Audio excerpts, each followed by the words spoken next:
ಅಹಮದಾಬಾದ್ ಸರಣಿ ಬಾಂಬ್ ಸ್ಫೋಟ, 38 ನರಹಂತಕ ಅಪರಾಧಿಗಳಿಗೆ ಗಲ್ಲು ಶಿಕ್ಷೆ ಫಿಕ್ಸ್. ದೇಶವನ್ನೇ ನಡುಗಿಸಿದ್ದ 2008ರ ಅಹಮದಾಬಾದ್ ಸರಣಿ ಬಾಂಬ್ ಸ್ಫೋಟ ಪ್ರಕರಣಕ್ಕೆ ಸಂಬಂಧಿಸಿದ ಹಾಗೆ ಎಲ್ಲ 38 ಅಪರಾಧಿಗಳ ಮರಣದಂಡನೆ ಶಿಕ್ಷೆಯನ್ನ ಹೈಕೋರ್ಟ್ ಒಮ್ಮತದಿಂದ ಎತ್ತಿ ಹಿಡಿದಿದೆ. ಅಷ್ಟೇ ಅಲ್ಲದೆ ಪ್ರಕರಣದಲ್ಲಿದ್ದ ಇತರ 31 ಭಯೋತ್ಪಾದಕರ ಜೀವಾವಧಿ ಶಿಕ್ಷೆಯನ್ನು ಕೂಡ ನ್ಯಾಯಾಲಯ ಕಾಯ್ದುಕೊಂಡಿದೆ. ಜುಲೈ 26, 2008ರಂದು ಗುಜರಾತ್ನ ಅಹಮದಾಬಾದ್ನಾದ್ಯಂತ ಕೇವಲ 70 ನಿಮಿಷಗಳ ಅವಧಿಯಲ್ಲಿ 20 ವಿವಿಧ ಸ್ಥಳದಲ್ಲಿ ಬರೋಬ್ಬರಿ 21 ಸರಣಿ ಬಾಂಬ್ ಸ್ಫೋಟಗಳು ಸಂಭವಿಸಿದ್ವು.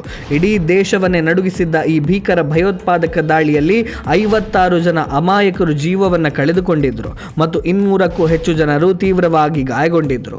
ಈ ದಾಳಿಯ ಹೊಣೆಯನ್ನ ಹರ್ಕತ್ ಉಲ್ ಜಿಹಾದ್ ಅಲ್ ಇಸ್ಲಾಮಿ ಎಂಬ ಇಸ್ಲಾಮಿಕ್ ಉಗ್ರಗಾಮಿ ಸಂಘಟನೆ ಹೊತ್ತುಕೊಂಡಿತ್ತು.